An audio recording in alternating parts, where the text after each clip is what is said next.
Buenos días, hermanos, Dios los bendiga. ¿No tomaron desayuno algunos? ¿Sí? ¿Cómo están? Dios les bendiga. Tomen sus lugares, por favor, hermanos. Invitamos que nuestros niños, por favor, puedan pasar a su respectivo salón de clases para que ellos también reciban la enseñanza que nuestros hermanos han preparado para el día de hoy.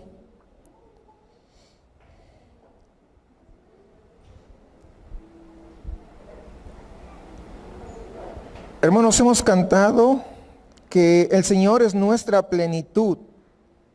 Cuando decimos que Él es nuestra plenitud, estamos diciendo que Él es todo, absolutamente todo para nosotros. Que no hay nada que pueda competir con Él. Cuando digo nada que pueda competir, estoy hablando, nuestro trabajo no puede competir con Él. Nuestros deseos humanos y carnales no pueden, porque Él es todo. Es como si ya fuera un vaso que está lleno al ras. Si le pone algo, pues se va a rebalsar, ¿no? Entonces la plenitud es que está completamente lleno, y eso es y debería ser Jesucristo. Cuando no entendemos eso, entonces hay espacio para otras cosas. Aún nuestras circunstancias no son comparables con nuestro Señor, porque Él nos satisface por completo. Y si Él nos satisface de verdad, entonces estamos completos.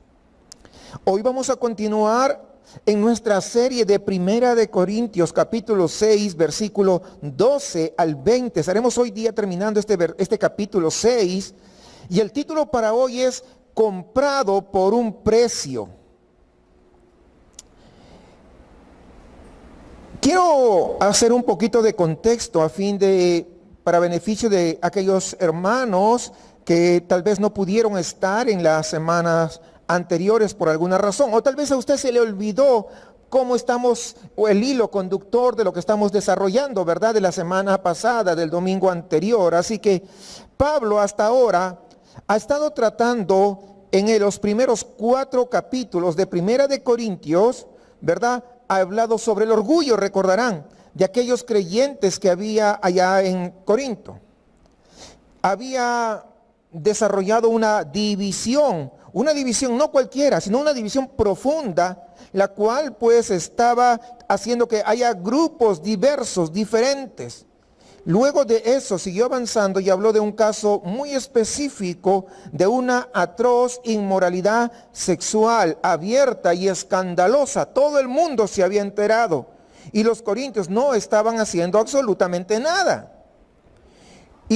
Pero no solamente señala el problema el apóstol Pablo, sino que además muestra cómo debe ser una disciplina amorosa dentro de la iglesia del Señor.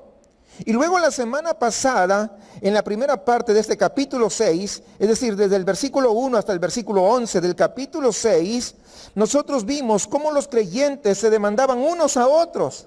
¿Recuerda? De eso hablamos el domingo anterior. ¿Cómo es posible, no?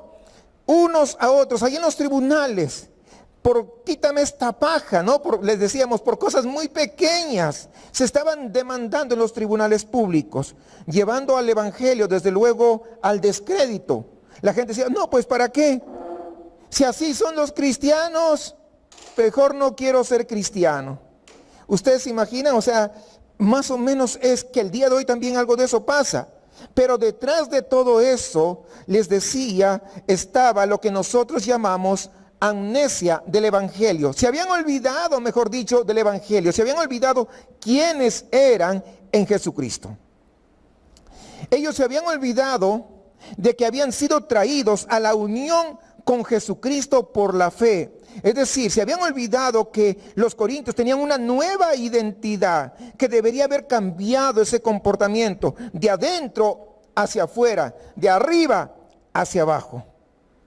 Porque muchas veces escuchamos que muchos quieren que se cambien de afuera hacia adentro. Eso no sucede nunca.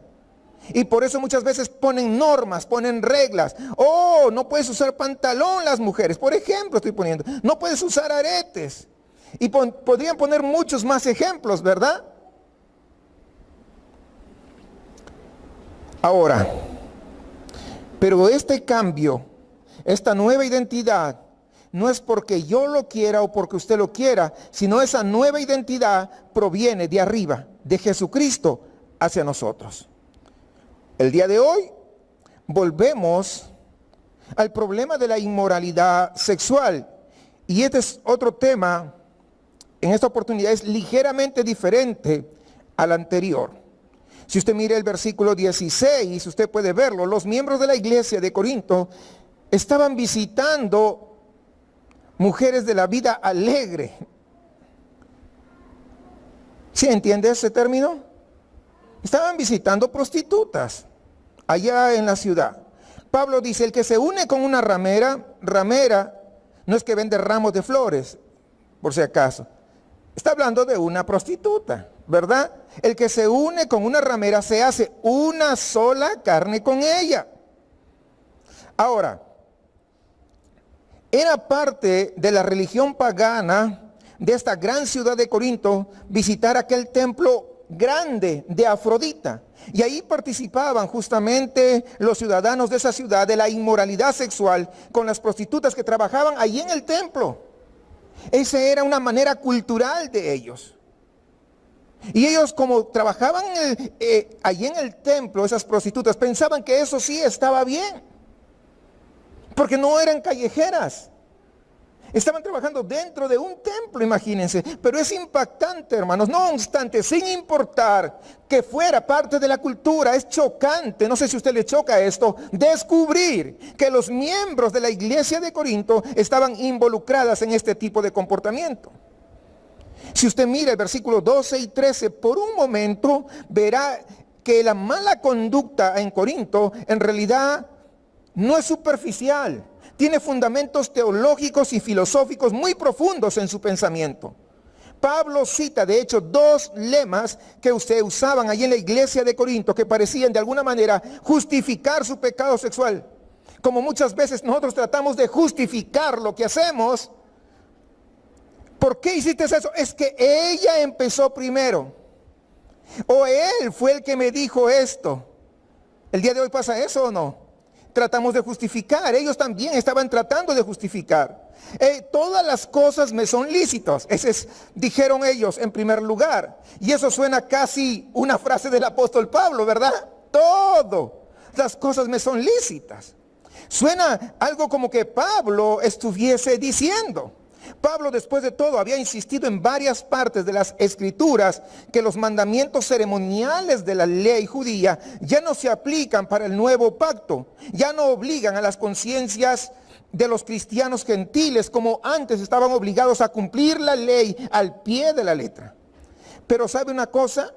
Los corintios estaban distorsionando, sí, distorsionando el punto de Pablo para decir que ahora que ya siguen a Jesús, pues nada estaba fuera de sus límites. Ellos podían hacer cualquier cosa. Ahora que son perdonadas, nada se les podía a ellos decir que no lo hagan. Porque ya habían sido perdonados. Como muchos el día de hoy. O yo recuerdo, permítame hablar de una experiencia. Esto se ocurrió en los primeros años que estaba acá en la ciudad de Monterrey. Estaba evangelizando por esta parte de San Pedro Poniente, en alguna colonia, en un parque. Y llego y hablo con una señora, le presento el evangelio. Y ella me dijo, yo también soy cristiana. Ah, le dije, sí, excelente, qué bueno.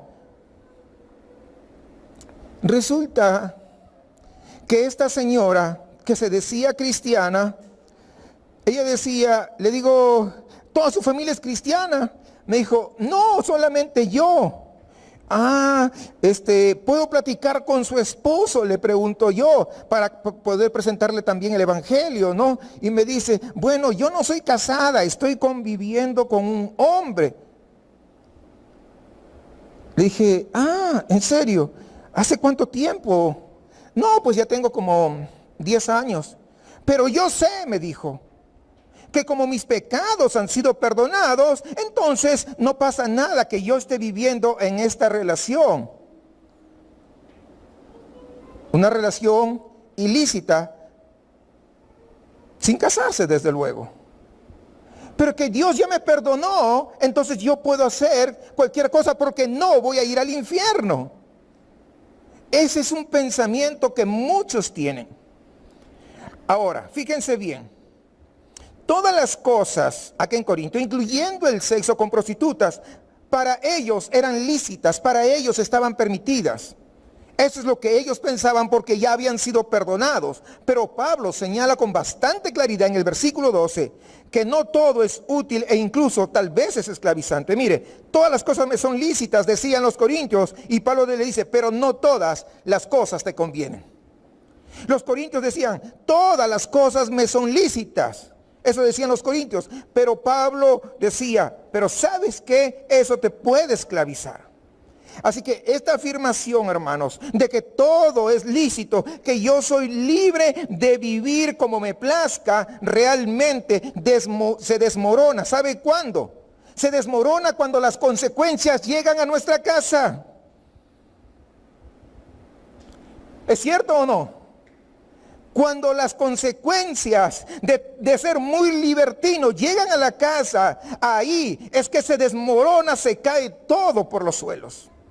Su mala conducta sexual resulta que no fue ni útil, ni libertadora en absoluto. Al contrario, era esclavizante. Y luego, en segundo lugar, los corintios tenían una especie de proverbio. ¿Sí saben lo que es un proverbio? El día de hoy escuchamos muchos proverbios, ¿verdad? Entonces, el versículo 13, por ejemplo, decía, la comida esté destinada al estómago y el estómago a la comida. Es decir, el hambre es un apetito corporal y por tanto cuando tú tengas hambre, come. Es lo que decían. De la misma manera, porque ellos asociaban eso. Fíjense bien.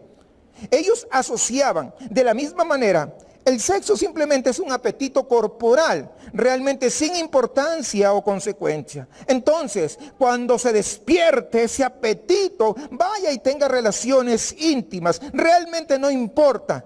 O sea, mire cómo lo asociaban, cómo distorsionaban las cosas. Ese era el pensamiento de los corintios. Era común en la cultura de la época. Una buena parte de la filosofía griega, esa filosofía griega, pero antigua me refiero, concebía el cuerpo como si fuera una celda, una prisión, en el cual estaba ahí el alma como cautiva dentro de esa celda, dentro de esa prisión. Por lo tanto, minimizaban la importancia o el significado del cuerpo. O sea, lo que importa es el alma, decían. Lo que importa es el espíritu. Porque el cuerpo no es algo insignificante, no tiene importancia. Y es un poco paradójico que pensaban así. ¿Por qué? Porque ese pensamiento te puede llevar en dos direcciones y ambas direcciones opuestas. Dependiendo de la escuela de pensamiento griega al cual se adherían, ellos podían liberarse de esa prisión, por ejemplo, a través de lo que se llamaba el ascetismo. El ascetismo es que negaban todo a su cuerpo, abrazaban todo tipo de privaciones. Ellos ponían aflicciones para el cuerpo. Ellos decían, no, yo me abstengo de eso. Se privaban absolutamente de todo. Ni siquiera querían casarse porque por ese, no, yo tengo que mantenerme puro para Dios. Eso es el ascetismo. Porque ellos tenían la esperanza que cuanto más duro fuera el tratamiento al cuerpo, su alma, su espíritu sería mucho más libre. Por eso es que practicaban eso.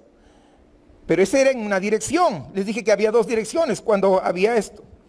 La otra dirección opuesta era el problema particular de los corintios.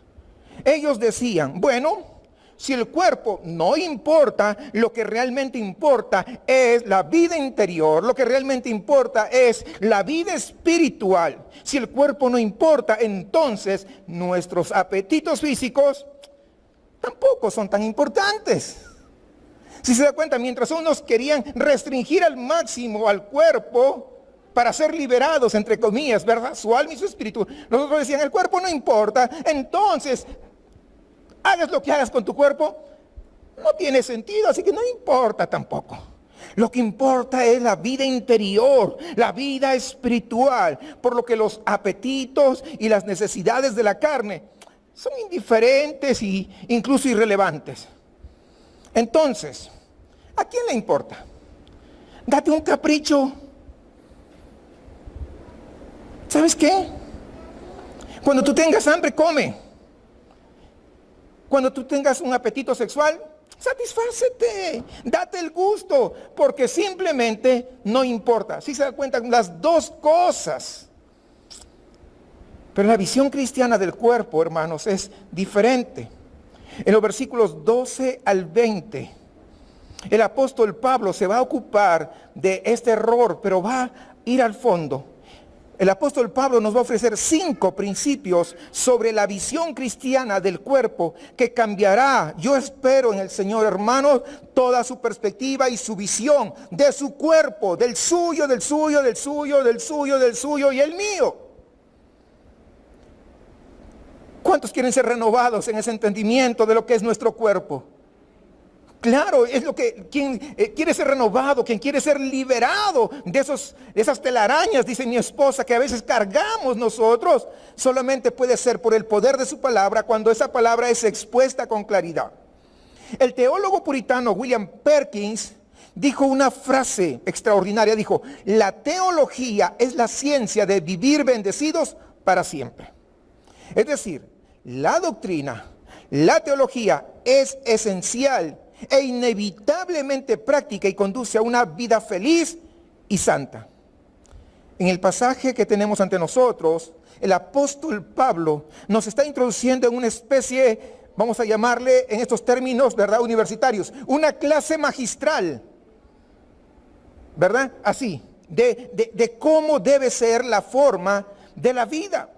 Y Pablo va a tocar básicamente 5 doctrinas cristianas fundamentales y nos muestra cómo la comprensión de estas 5 doctrinas va a cambiar la forma en que nosotros pensamos sobre el cuerpo.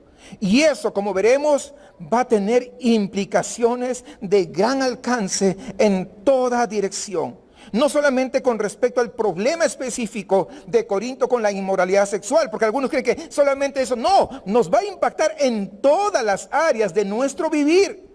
Por ejemplo, muchos luchamos con los problemas de la imagen corporal. ¿Cómo me veo? ¿Y cómo me voy a pintar? ¿Qué maquillaje está utilizando para poder usarlo? Y me voy a delinear cuadraditos las cejas porque esto está de moda ahora. Y me voy a pintar la mitad de mi pelo rojo y la mitad verde porque eso está de moda. Y voy a hacer el gym porque, o sea, todos, ¿verdad?, necesitan y quieren ver un cuerpo escultural. Y los hombres, voy al gym para tener más fortaleza y verme así como Superman. Y cosas por el estilo, ¿verdad? Aunque a veces nunca va a suceder eso, pero tenemos una idea, un estereotipo de lo que, ¿quién dicta? La sociedad.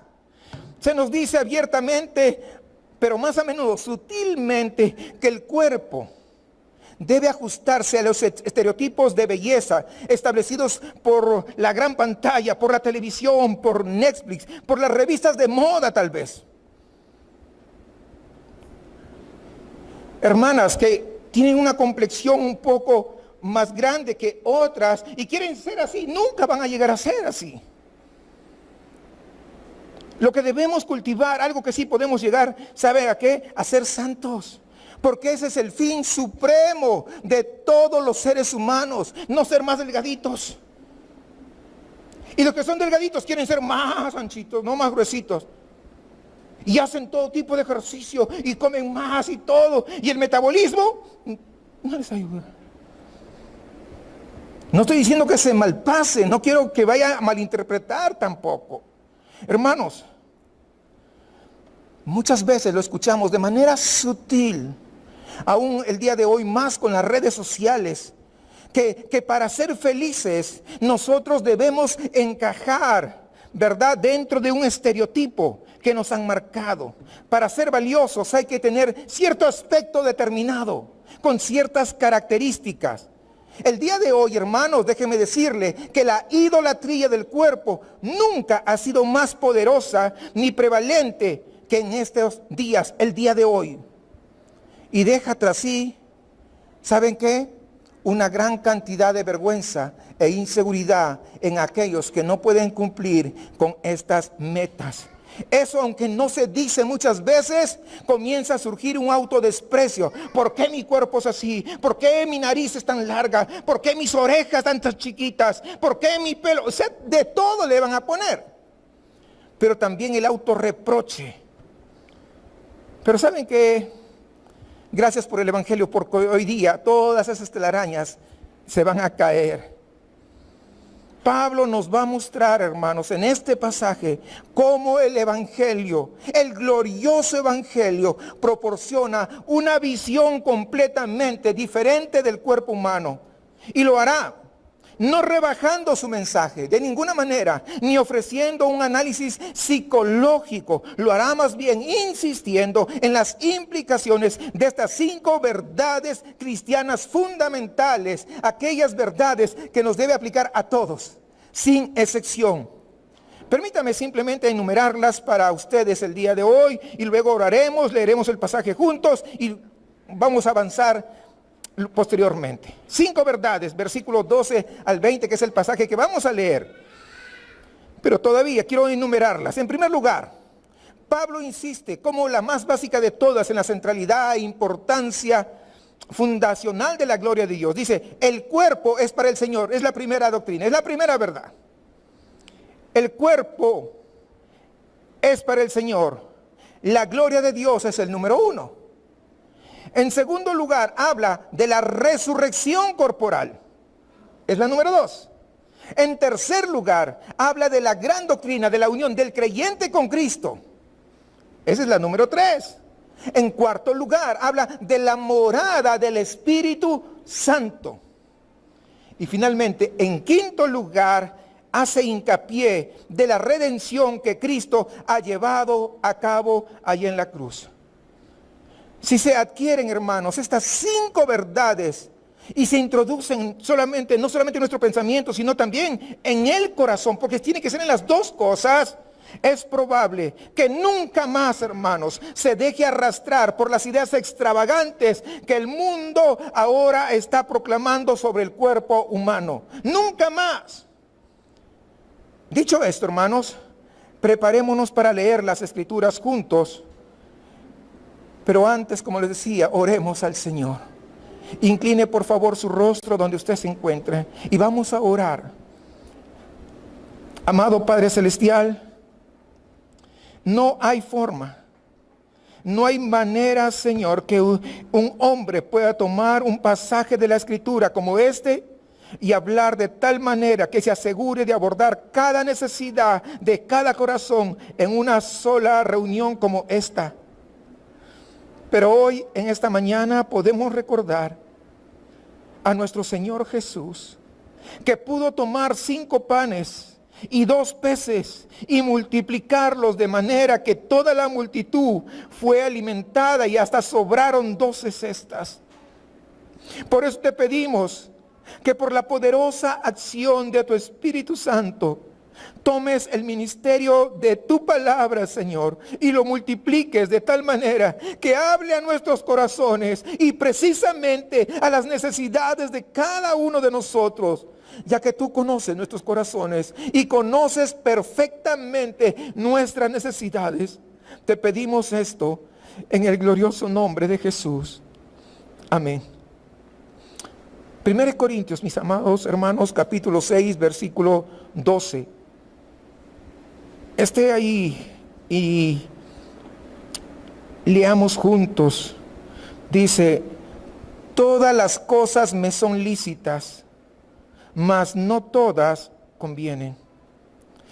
Todas las cosas me son lícitas, mas yo no me dejaré dominar de ninguna. Las viandas para el vientre y el vientre para las viandas, pero tanto el uno como a las otras destruirá Dios. Pero el cuerpo no es para la fornicación, sino para el Señor, y el Señor para el cuerpo. Y Dios que levantó al Señor, también a nosotros nos levantará con su poder. ¿No sabéis que vuestros cuerpos son miembros de Cristo? ¿Quitaré pues los miembros de Cristo y los haré miembros de una ramera? De ningún modo. Versículo 16. ¿O no sabéis que el que se une con una ramera es un cuerpo con ella? Porque dice, los dos serán una sola carne. Pero el que se une con el Señor, un espíritu es con él. Huid de la fornicación. Cualquier otro pecado que el hombre cometa está fuera del cuerpo, mas el que fornica contra su propio cuerpo peca. ¿O ignoráis que vuestro cuerpo es templo del Espíritu Santo, el cual está en vosotros, el cual tenéis de Dios y que no sois vuestros? Es decir, no te perteneces. Tu propio cuerpo no te pertenece, es lo que está diciendo el Señor. ¿Por qué? ¿Por qué, Pablo? ¿Por qué no me pertenece mi cuerpo? Y en el 20 da la respuesta. Porque habéis sido comprados por precio. Glorificad pues a Dios en vuestro cuerpo y en vuestro espíritu, los cuales son de Dios. Es difícil recordar tal vez, no digo para los más chavos, ¿verdad? Pero los que ya tenemos un poquito más de edad, es difícil. Como hace algunos años atrás nos las arreglábamos sin tener nuestro smartphone. No sé si usted se acuerda, no habían los iPhone, no había los Samsung Galaxy, los Huawei o todas esas marcas que el día de hoy hay, ¿verdad? Ir del punto A al B sin Google Maps es casi inconcebible el día de hoy. Para todo le ponemos a tal dirección y marca la dirección en automático. Antes no había nada de eso. Algunos dirán, yo tenía la guía Roji, pero también era complicado de hecho, ¿no?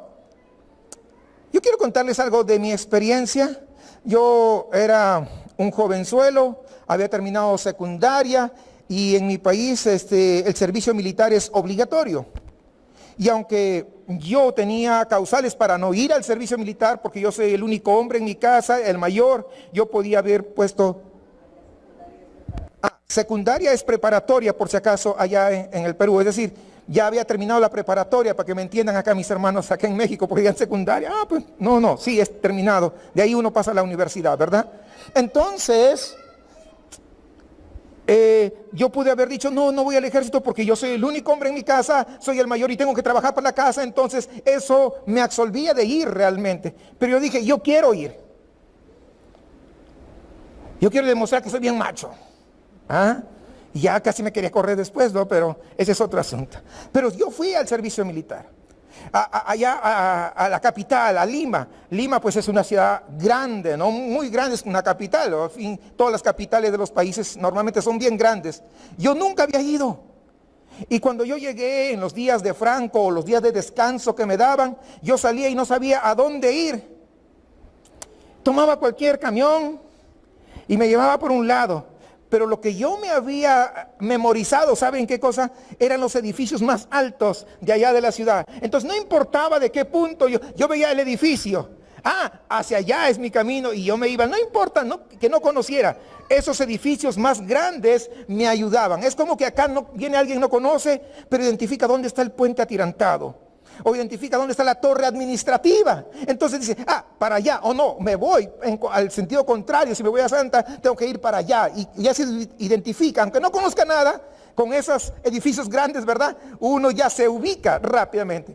Eso es lo que pasó conmigo en ese tiempo. Y tal vez usted esté diciendo, ¿y qué nos importa a usted, a nosotros, lo que usted nos está contando? No creo que eso pase, no estoy solamente bromeando. No, entonces...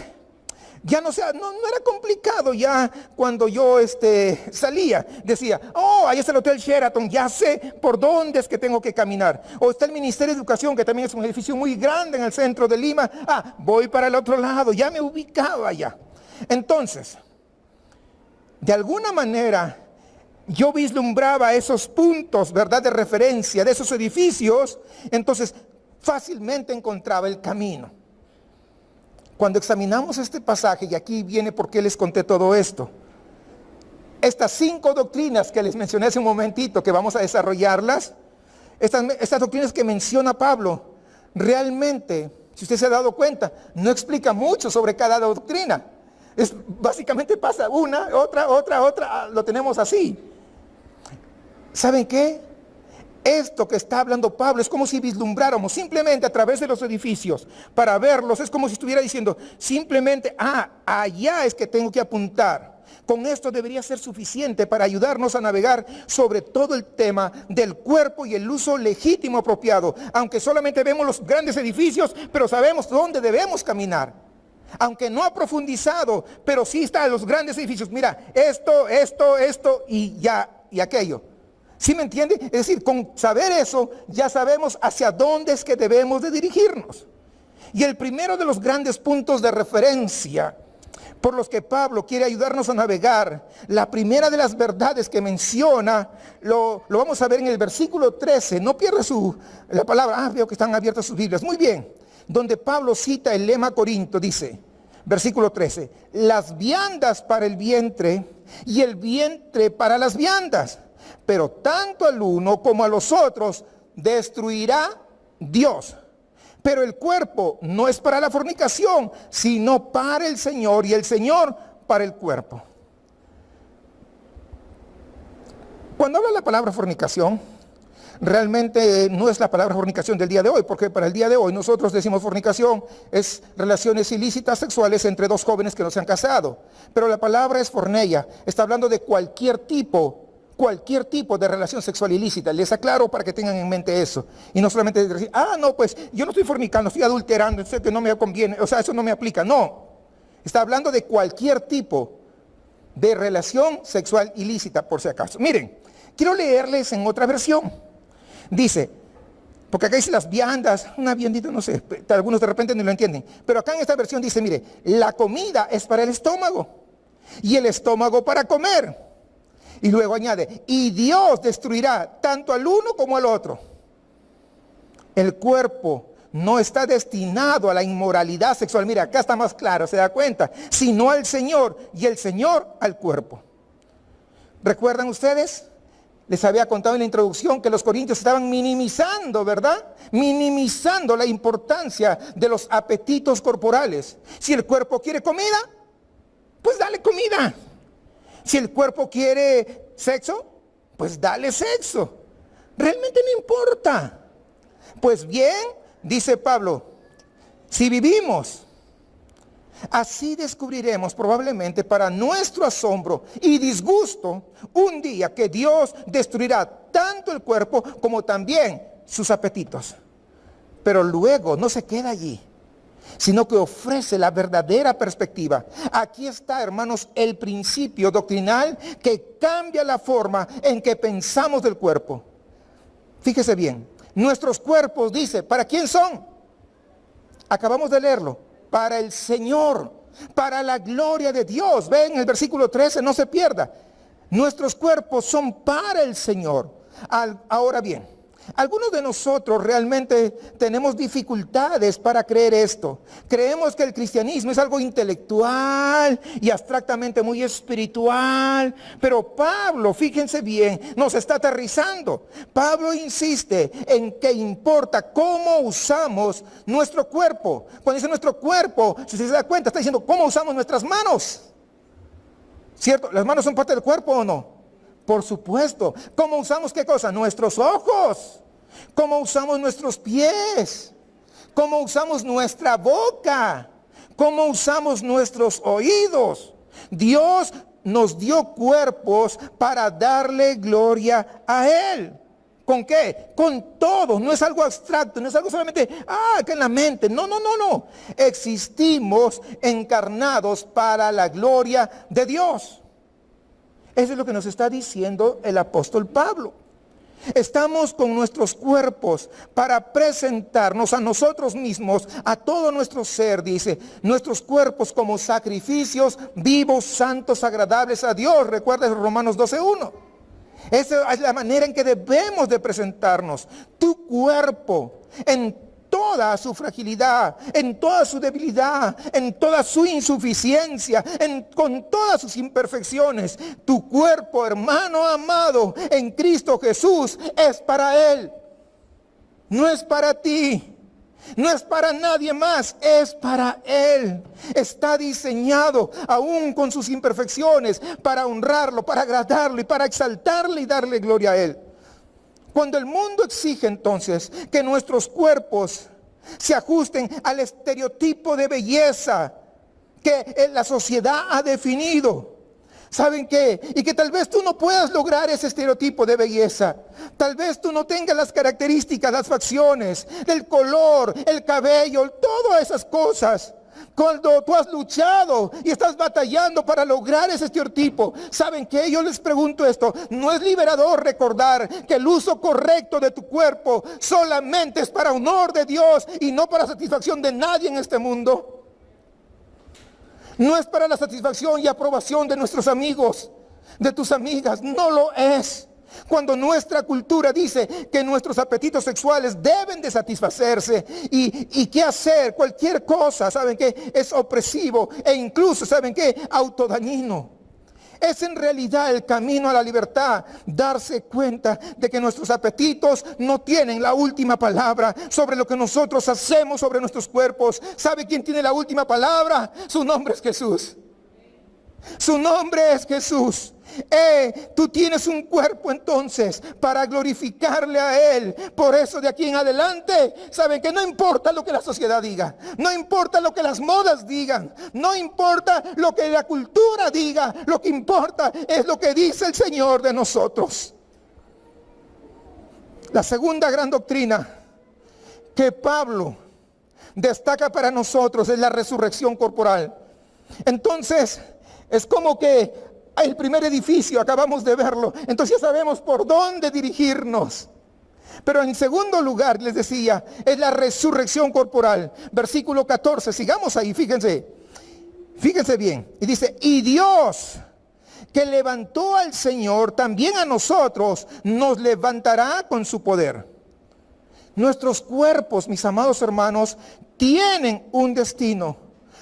Escúcheme bien, esté atento. No solamente, escúcheme atento, hermano, escúcheme, hermanita, atentamente. Nuestros cuerpos tienen un destino, no solamente nuestras almas. La esperanza cristiana es concreta, física, sólida y encarnada.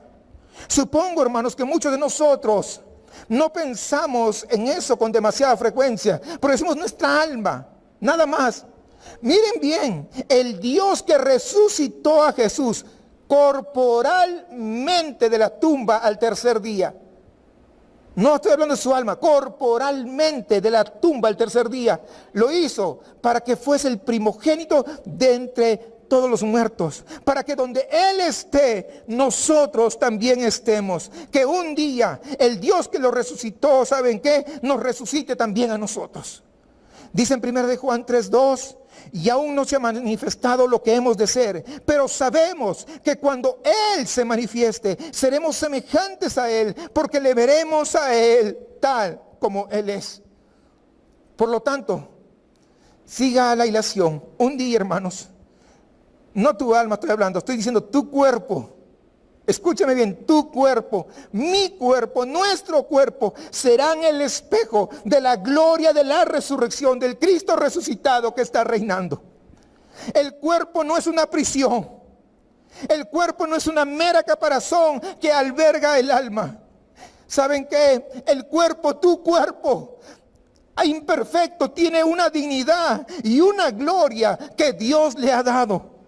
Tu cuerpo, si tú eres un hijo de Dios, tu cuerpo, escúchame bien, tu cuerpo está destinado a la eternidad.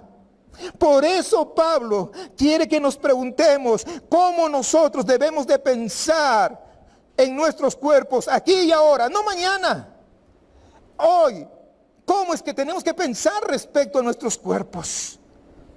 Si Dios tiene el propósito de dignificarlos en un futuro eterno, embelleciéndolos y glorificándolos un día para que reflejen la gloria de Jesús mismo, Yo te pregunto en esta mañana, ¿podemos descuidar a este cuerpo?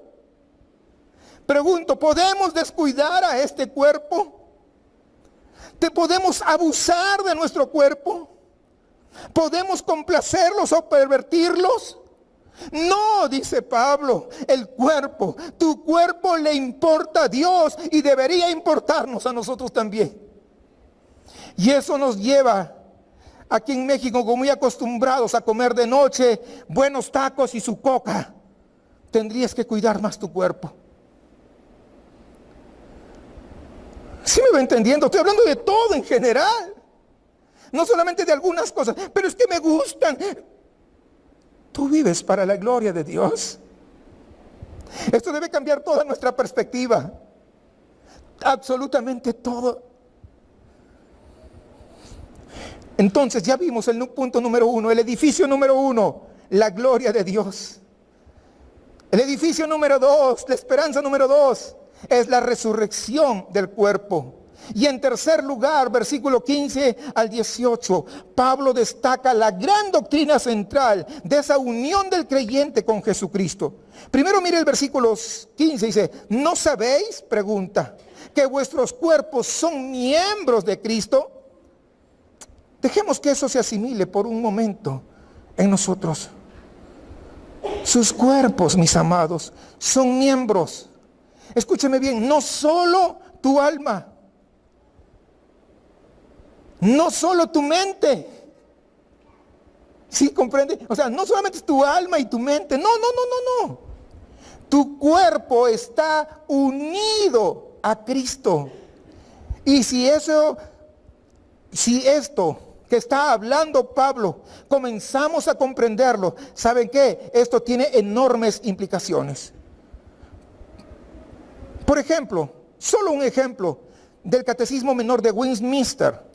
Encuentra, ¿saben qué? Un enorme consuelo en esta verdad cuando habla de los beneficios que los creyentes reciben en Cristo al morir. Fíjese bien, escuchen esto, quiero leerlo textualmente, dice, las almas de los creyentes son, al morir, perfeccionados en santidad y pasan inmediatamente a la gloria, y sus cuerpos, estando todavía unidos a Cristo, a descansar en el sepulcro hasta la resurrección. ¿Oyó bien eso, hermano? ¿Oyó bien eso, hermana? Este es el punto de Pablo aquí precisamente, ¿no? Si es lo que estamos comprendiendo. Tu cuerpo, estando todavía unido a Cristo, piensa en eso. Tus seres queridos que pusieron su fe en Jesucristo, se arrepintieron, confiaron en el Señor y que ya se adelantaron a ti ahí en la gloria, sus cuerpos que están descansando allá en sus tumbas, hoy todavía están unidos a Cristo. No solamente sus almas, sus cuerpos. Eso nos habla de una unión permanente, nos habla de una unión sagrada, porque estamos siendo unidos, hemos sido unidos con Cristo, por eso es sagrado, es indisoluble, es misteriosa debido a esta unión con Jesús, ya que Él se levantó, como lo leíamos hace un momento, corporalmente de la tumba.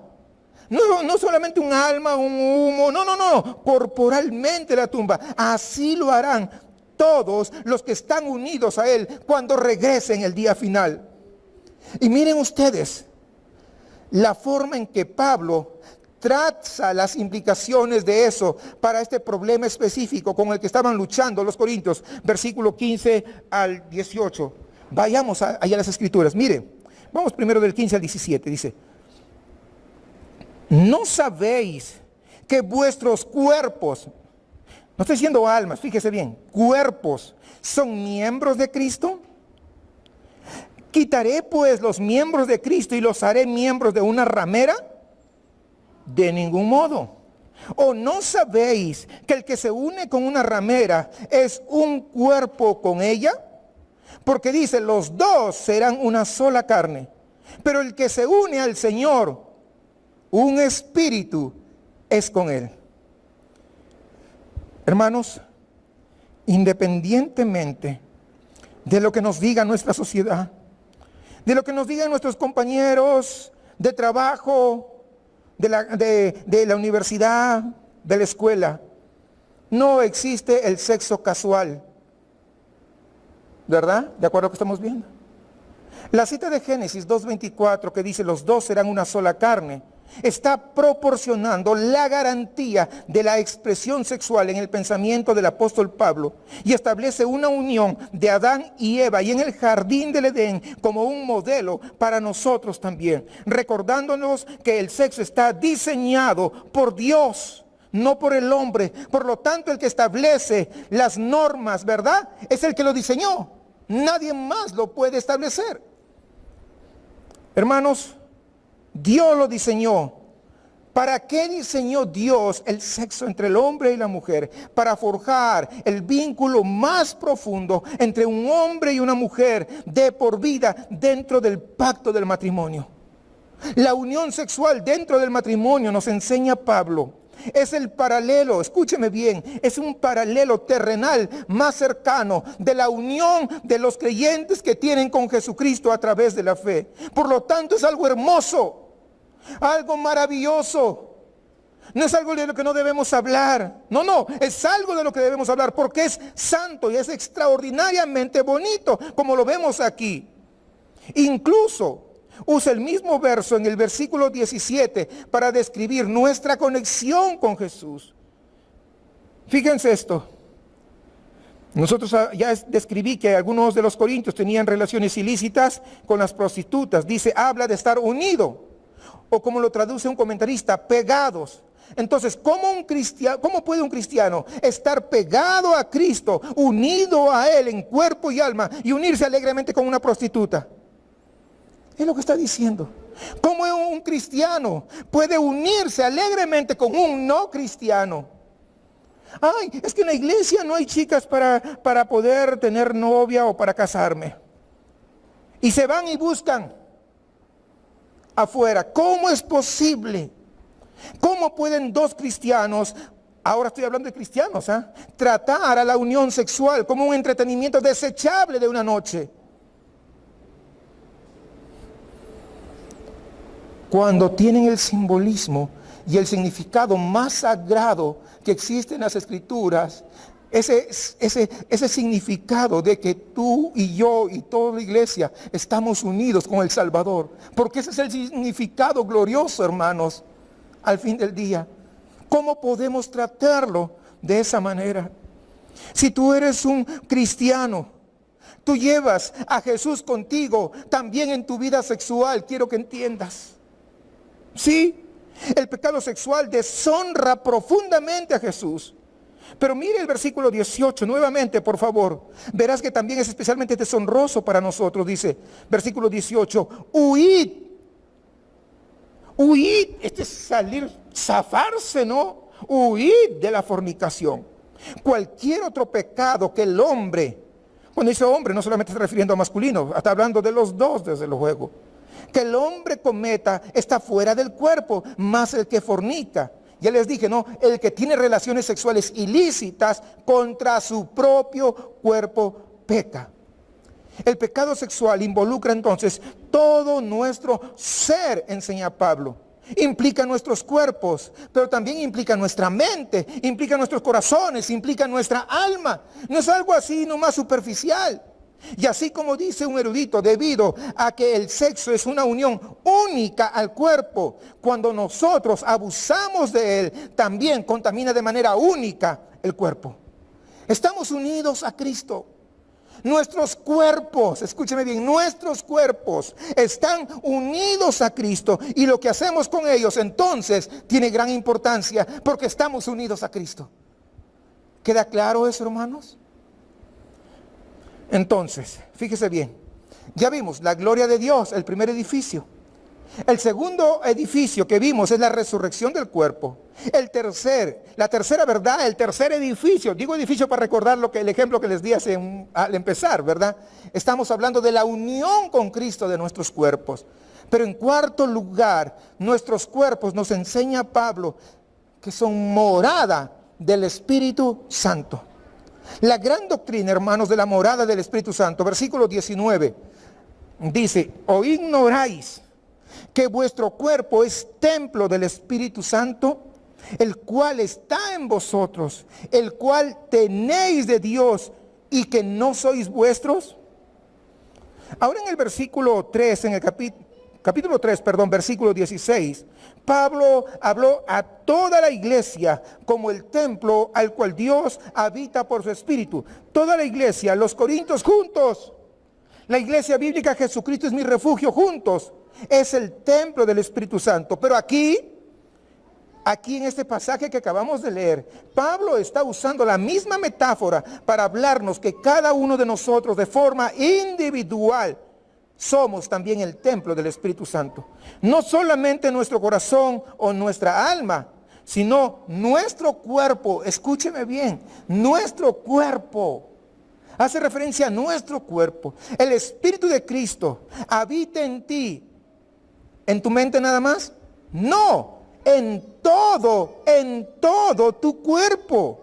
Así como en tus otras facultades, cuando tú te conviertes en hijo de Dios, cuando tú te conviertes en cristiano, Él habita en todo tu cuerpo. Y eso hace que nuestros cuerpos, por así decirlo, espacios sagrados, no sé si les va cayendo el 20, nuestros cuerpos son espacios sagrados porque Dios está habitando en nosotros. Yo les hago una pregunta y respóndete tú mismo, honestamente. ¿Es así como piensas sobre tu cuerpo? ¿Tu cuerpo tú lo has concebido como un espacio sagrado? Dios mismo habitando en nosotros. Hermanos, si nosotros esto lo hubiéramos concebido como tal, nosotros nos enojaríamos menos, por ejemplo. ¿Sí o no? ¿Pelearíamos menos? ¿Chismosearíamos menos?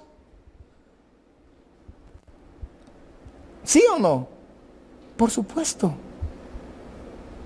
¿No estaríamos desacreditando a otra persona porque nos hizo algo?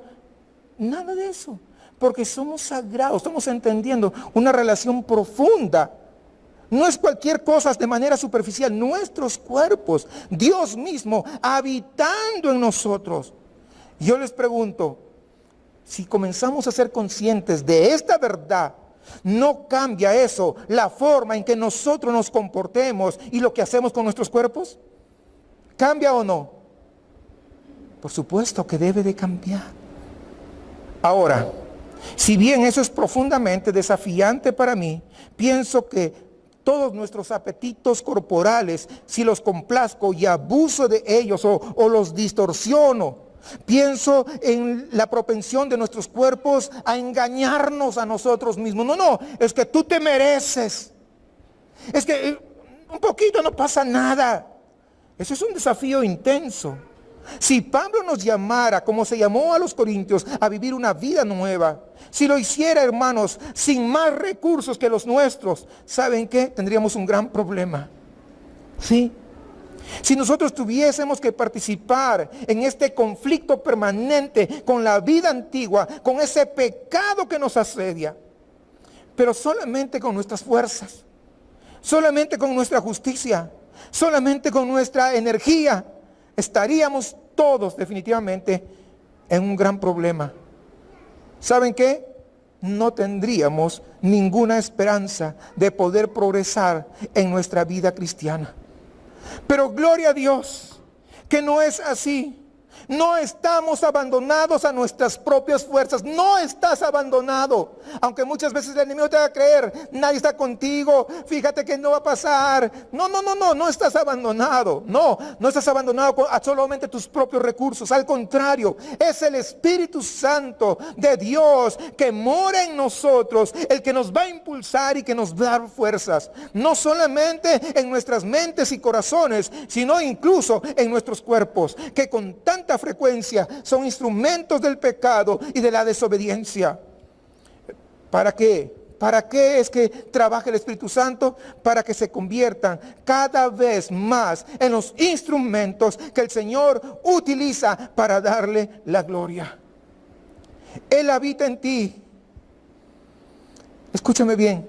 Él habita en ti. ¿Estás desanimado? Recuerda, Él habita en ti y Él te va a dar fuerzas. Oh, fíjate que ya no sé cómo avanzar. Él habita en ti, Él te va a renovar las fuerzas. Tú por tu capacidad es imposible, pero Él habita en ti. Él habita en tu cuerpo, de modo, sabes, que hay esperanza de que no serás, como dijimos la última vez, no serás mañana, ni la próxima semana, ni en los días venideros, quien hoy tú eres, ni quien eras ayer, sino que por la gracia de Dios serás mejor y serás más santo, más santa, para la gloria del Señor. Él está trabajando en ti para querer y hacer lo que le plazca. Así que si a veces la batalla, hermanos, que enfrentamos es feroz, a menudo podemos tropezar y caernos, pero el que mora en nosotros, ¿saben qué? Él es el que nos da esperanza. Él está trabajando para cambiarnos, para transformarnos y para su gloria. No estás solo. Aunque parezca que a veces estás solo, no estás solo. Esta es la verdad de las Escrituras. Por lo tanto, créele a Él. Entonces, ya vimos las verdades. La primera verdad es la gloria de Dios. La segunda verdad es la resurrección del cuerpo. La tercera es la unión con Cristo. Y luego en la cuarta vimos la morada del Espíritu. Finalmente, la redención que Cristo logró en la cruz. Versículos 19 y 20. Versículo 19 dice, o ignoráis. El 19 y al final dice, que no sois vuestros. Versículo 20, porque habéis sido comprados por precio. Glorificad pues a Dios en vuestro cuerpo y en vuestro espíritu, los cuales son de Dios. Quizá, hermanos, esto choca con la idea definitoria de nuestra generación, de nuestra autonomía personal. Yo hago lo que me da la gana. Soy libre de hacer lo que yo quiera. Nosotros, el día de hoy, o nuestra sociedad, ha llevado la idea del yo, de la independencia, a un nivel completamente nuevo. No sé si es verdad, no sé si ha dado cuenta usted eso. Ahora yo, no, yo hago lo que yo quiera porque yo me mando. Así que ahora se nos dice que una persona puede autoidentificarse a través de las líneas de género y sexualidad. Quiero que ha escuchado sobre la ideología de género, sin tener siquiera en cuenta su anatomía. No interesa si nació como un hombre o como una mujer. No, hoy el hombre se siente mujer, la mujer se siente hombre, se siente un burro, se siente un perro, yo qué sé. No, a mí respéteme porque soy un perro. ¡Wow, wow, wow! Comienza. Estupidez y media que se ve y dicen que están más desarrollados. Parecen más primitivos, ¿sí o no? Pero es el día de hoy. Respétame, respétame lo que yo pienso. ¿Sí se da cuenta la decadencia en la que estamos nosotros viviendo? Y que muchas veces, sí, hay que respetarlo. Hermanos, triste. Hoy en día, una persona es lo que ella determina que es. El otro día vi una noticia en que en Estados Unidos había un equipo de básquetbol de niñas, de las edades de mis hijas, adolescentes, y que había un ex marín, había estado en la marina del ejército de los Estados Unidos, había ido a la guerra de Irak y había regresado, y ahora se creía mujer y estaba en el grupo de las niñas. ¿Usted cree que yo como padre voy a permitir eso? Y estaba, imagínese usted, pero todo el mundo, hay que respetarlo, tiene sus derechos. La peor porquería de todos los tiempos se está levantando y muchas veces la iglesia del Señor no dice nada porque se está acostumbrando a lo que la sociedad dicta. ¿Se da cuenta? Por eso Pablo nos está dando un sacudón. Hoy nos está diciendo, como dicen los americanos, wake up, despierta. No puedes tú seguir en lo mismo, no puedes seguirle la corriente a esta sociedad corrupta. Hermanos, no podemos definirnos a nosotros mismos con el pensamiento moderno. Los cristianos no nos define lo que la sociedad diga. Nosotros no somos iguales. No nos pertenecemos ni siquiera a nosotros mismos. No somos libres de inventarnos o definirnos o identificarnos como nosotros querramos o como nos parezca bien. Más bien, nosotros pertenecemos a Jesucristo porque Él nos ha comprado. ¿Alguien puede decir amén más fuerte por lo menos? Él nos ha comprado. Hermanos, cuando hablamos que Él nos ha comprado, eso viene de la imagen de los mercados de esclavos en el mundo antiguo. Y Pablo está diciendo que aunque nosotros nos jactemos de ser muy libres, la verdad es que somos esclavos de las mismas cosas que creemos que demuestran nuestra libertad. Cuando alguien dice, yo soy libre para ir con quien me quiera, acostarme en la cama con quien quiera, sabe que está demostrando que somos esclavos de ese pecado sexual. Somos esclavos en particular de cualquier pecado al que nosotros creemos que vamos con libertad. De eso somos esclavos. Si yo me gusta chismear mucho por Facebook, yo soy esclavo del chisme ahí en Facebook. No soy libre de expresarme como yo quiera, no. Soy tonto, me estoy equivocando. Estoy siendo esclavo de eso. Y eso aplíquelo a cualquier otra cosa, no solamente, sino si pongo a poner ejemplos, imagínense, me voy todo el día con ejemplos, ¿verdad? Pero creo que ustedes son lo suficientemente inteligentes para comprender la idea que Pablo está desarrollando aquí. El pecado sexual en particular esclaviza, degrada y deshumaniza. Cosifica a las personas, es decir, los hace una cosa. Y además los despoja de toda su dignidad. Pero nosotros, amados hermanos, que somos por naturaleza esclavos del pecado, cuando nos convertimos a Cristo, fuimos llevados a una clase diferente de esclavitud. Jesús nos compró con su propia sangre en la cruz. Y bajo su dominio encontramos, bajo ese dominio del Rey de Reyes encontramos la verdadera libertad. Por eso que leemos en las Escrituras, mi yugo es fácil y mi carga es ligera. Hemos sido llevados a su casa y ahora nosotros todos vivimos bajo su dominio. No estamos en libertad de vivir como queramos. No estamos en libertad de usar nuestros cuerpos como si todavía, ¿saben qué? Nos pertenecieran a nosotros mismos. Cristo renunció a su libertad, encadenado, golpeado y crucificado. Él pagó un precio muy alto y terrible por ti. La ira de Dios mismo cayó sobre Él ahí en la cruz. Y ahora, tú que eres hijo de Dios, tú que eres creyente en el Señor, tú le perteneces a Él en cuerpo y alma hasta el final. Tú eres de Él. Por tanto, dice, como tú eres de Él, como tú le perteneces a Él, glorifica a Dios. ¿Cómo? Con tu cuerpo. Tú eres suyo, quien nos dio su cuerpo para poder redimirte, para poder comprarte y poder hacerte suyo. Glorifica a Dios con tu cuerpo. Déjame terminar con esto.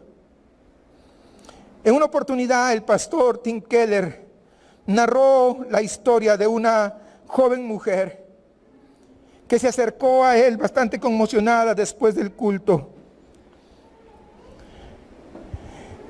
Mientras estaba siendo predicado el evangelio, ella se dio cuenta, como que le cayó el 20, que la salvación es un regalo gratuito, basado enteramente, completamente en lo que Jesús había hecho por esta mujer. Entonces ella concluyó, si Él pagó por completo por mí, no hay nada que Él no me pueda pedir. Él me puede pedir todo porque Él pagó todo por mí. Porque ella dijo, si en la Biblia Dios dijera que yo debo de pagar mis impuestos, entonces, y yo estoy al día con mis impuestos para mi salvación, entonces yo dentro de mi esquema de mi salvación, yo hice algo. Por lo tanto, Él me puede pedir una parte, pero la otra parte yo me puedo negar porque algo contribuye en mi salvación. ¿Sí me comprende? O sea, si Dios dice que para ser salvo yo debo dar dinero para los pobres todos los meses en un lugar, entonces Dios no me puede pedir todo, me puede pedir una parte de mí. Pero ¿sabe qué? Después me tiene que dejar tranquila porque yo algo colaboré para mi salvación.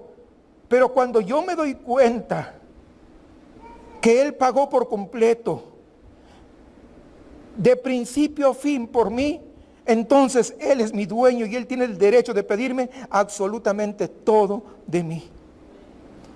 Dentro de la fórmula de la salvación, ¿sabe qué es lo único que aportamos todos nosotros?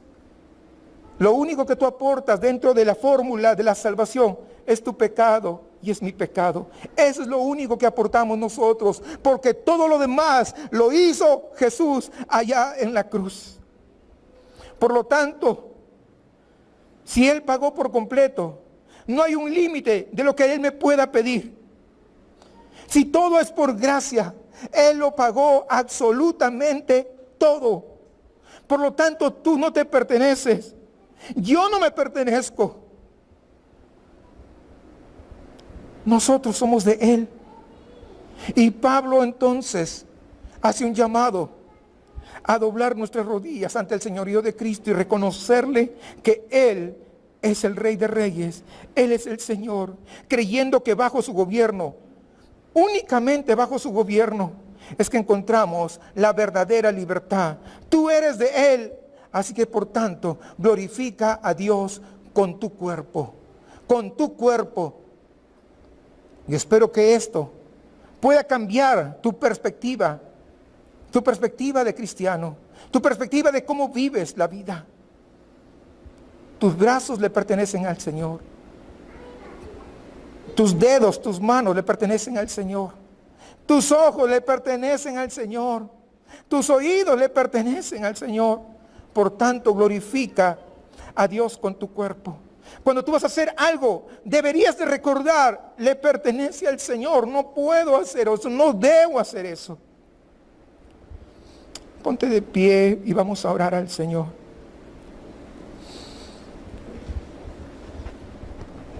Amado Dios, Padre nuestro, te confesamos honestamente que a menudo nuestros cuerpos son instrumentos de nuestra desobediencia, que nuestros cuerpos son la esfera de nuestra rebelión. Podemos confesarla, pero a menudo nos cuesta abrazar y vivir, Señor, a la luz de tu verdad, que no somos nuestros, sino que hemos sido comprados por un precio. Amado Dios, te pedimos en esta tarde que nos ayudes a predicarnos el Evangelio a nosotros mismos todos los días, de modo que podamos entregar con gusto todo lo que somos, todo, Señor, a aquel que lo dio todo por nosotros, de tal manera que vivamos para tu gloria y no para satisfacer nuestros deseos. Te pedimos estas cosas en el nombre de Jesús. Amén.